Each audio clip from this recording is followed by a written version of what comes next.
Peninsula ke dira ke le tsa metsi a botlhaswa lefatshe mme ke tebagantse le go ya metsi a leswe tota maikaelelo go lebagana le kgotlheletsego ya one metsi a jaanong mo tsatsi la gompieno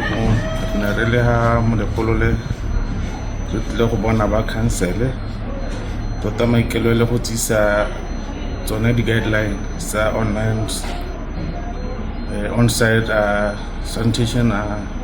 services tota re tlisitse maranyana go ya ga tsone tse di-toilete kana mantlwana a rona boiteketso go ba supegetsa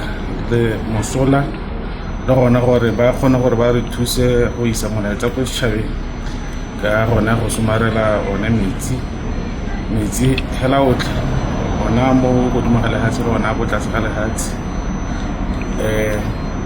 ka tsone di-technology tse re ne re di supa gompieno ne e le gona re supa gore ka di tshwanetse gore di agile ka teng ne re supa ka gona jalo gore tshwanetse gore be di na le mo go teng ke membrane ko no kgaoganyang gore metsi kana sepe se se motega tsone mantlwana a boiteketso bona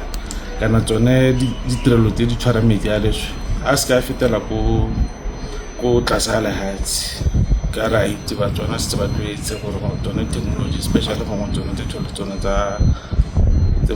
ba di bitsang septic tank ba na le go dira